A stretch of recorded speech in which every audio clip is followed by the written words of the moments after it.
So girls, here in this video I just want to mention on some of the xerophytic characters of Pinus, and this also is very important. Okay, this portion is very important. They used to ask in the exam. So the xerophytic characters of Pinus needle, let us take a look at it. The foliage leaves of Pinus, they are reduced in size. We know that, right? They are very much reduced, and that is why they even look like needles. They are needle shaped and acicular. Okay, acicular meaning the looking like needle or needle shaped. The cells of the epidermis, they are thick-walled, that you have already studied just in those videos I have sent to you. I have mentioned that the epidermis, it is very thick-walled and heavily cuticularized, meaning they are covered with a thick cuticle. So that is the character, one of the main character of the xerophytic plants. The stomata, as you can see, they are deeply sunken and they occur in longitudinal rows parallel with the vascular bundles. The front cavity of the stomata, remember, it is filled with granular or alveolate, uh, alveolate material having cavities.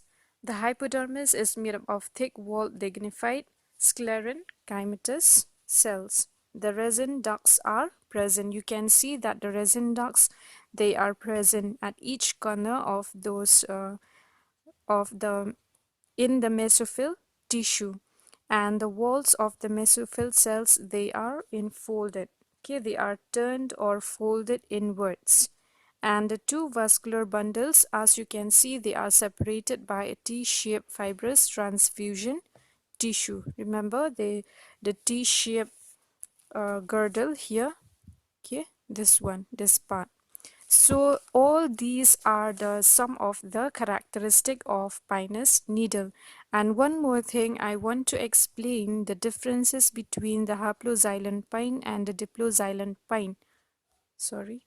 So the haploxylon pine here, according to Connie, in the year 1893, he tried to divide the genus Pinus into two separate genera. Okay, those two separate genera are the haploxylon pine and the diploxylon pine on the basis of presence of number of veins. Okay, the number of veins which are present in the foliage leaves.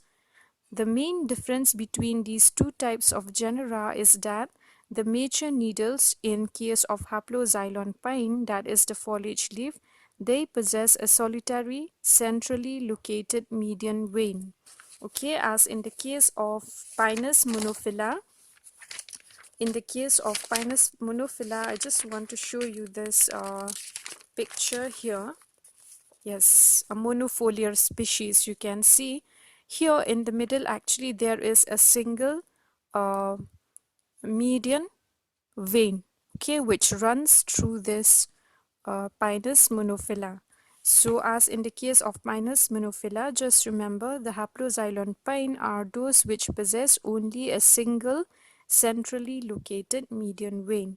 Whereas in case of diploxylon pine, actually the major needles here, the foliage leaf, they possess two widely spread veins. Okay, that as in the case of this Pinus sylvestris here, okay, you can see here actually what happened, these types of needles or foliage leaf, they possess two veins which run through this needle. Okay, they possess two widely spread veins, but haploxylon pine, they have only a centrally located median vein. So that is the difference between the two.